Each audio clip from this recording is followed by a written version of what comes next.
struggle with something that I know that a lot of youths are struggling with. What's that? Self-esteem.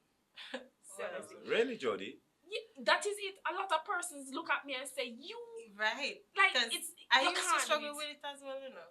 But a lot of persons wouldn't know. That is it. They don't I know. guess we all have something in common then. Yeah, because we're so good at hiding. You used to struggle with it. We're so good at hiding self-esteem or self-esteem that a lot of persons don't know that we are actually struggling with it. Because when I was struggling with my self-esteem, the irony was that a university contacted me and said to me that, Jody, I want you to do a presentation to our young person. I'm like, okay, yes. But when I get the topic of the week, I was like, oh Lord, how am I going to do this? Because this is an issue that I am struggling with. How is it that I am going to present something to a group of young persons who are struggling with the same issue that I am struggling with? Well, talk to them about your experience. I did. And I used creative way of getting them to interact with me. And then when they realize that, listen, this is something that most young persons struggle with. It is not something to be afraid. And the worst part about it is my self-esteem was crushed by somebody within the church. Somebody who I thought was a mother. Usually it's at the home.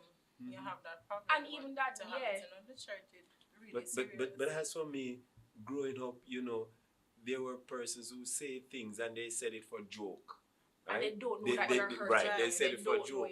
But But after saying it for and hearing anything for over a period of time, guess what happened? You start believing it. Yeah, you start believing it. And it took one whole lady who I always visit her house.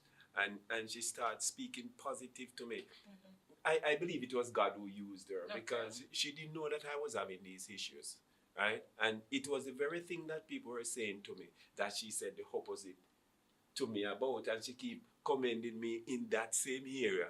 And she didn't know that I was having this problem. So I believe it was God who used her, and it was that lady who actually helped me to start having confidence in myself and got over the problem. For me, what I usually do, if somebody says something negative about me, what I am going to do is turn it around into a positive. I'm not going to let you get me down. And that's good because some persons are good at that. Yes. That is not everybody is like that. Not everyone's the problem. And then that is where another problem arises, because once a person does not have self-esteem, their identity is in Christ. It's kind of, they don't know who they are within Christ.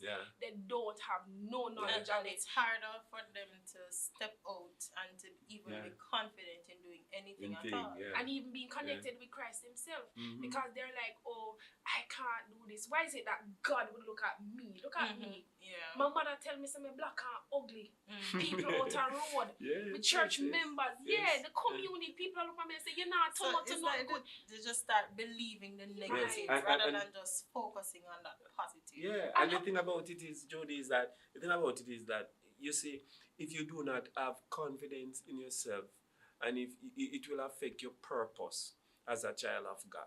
Because I was saying, like, some persons come to church and you ask them to pray and they're like, ask somebody else. Ask them to say, ask somebody else, because they believe they can't do it like somebody else, or they can't put the words together. You know, if we try to do something like somebody else, it simply means that we're not being our true selves. Right. Exactly. We don't know because we have to be confident in ourselves, which is the problem that a lot of persons have. So if we're always trying to be like somebody else, then it's like we're not going to know who am I really. Many people would not understand that I don't like to be in the front. I prefer to work in the background, but then because I see me in the front so often, they're like, you don't like me in the front? And it's like, they just don't understand. I do most of my work in the background, but then if I'm called to be in the front, then I'm going to do it. I have the same challenge as well, because sometimes the Lord call me and I'm to do something and I'm like, why me, Lord? Why me?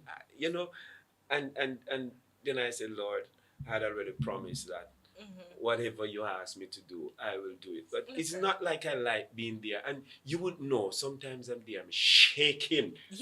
I'm shaking. And you're just sweating. Yeah, you're just breathing. And sometimes it's not, when you say that, Lord, I cannot is not that you have low self-esteem. It's just that you understand that, listen, Lord, I cannot do it on myself. So if I am going to do this for you, before your people, to be a witness, you have to help me. Just like one of the thing about it, we have to know that the Lord understands. And sometimes, sometimes like Jonah, we want to run away. Run ahead. Yeah. Yes. And sometimes we commit ourselves not to run away, but before we know it, we're running. Going down the road, and sometimes the Lord have to use measure to bring us back. You understand me? But Lord, the best thing about it is that the Lord sees the desires of our heart and know that, it is just human sometimes when we run away. And self can easily get in the way. You understand me? And it can defeat the purpose of Christ. You understand? It can defeat the purpose of what we are doing. So I believe that when we connect with Christ, and Christ now become our all in all, and we are putting Christ in the forefront. In fact, we are told that David sought God within everything he do, and God led him. And so when we connect with Christ and put God in the forefront, and he takes control of everything, then we have nothing to worry about. We have nothing at all to worry about. So therefore, what we are saying today is that young people, get that connection with Christ. Get that connection with Christ. And once you get that connection with Christ, then your purpose will be revealed. Right. Your identity will be revealed. Yeah.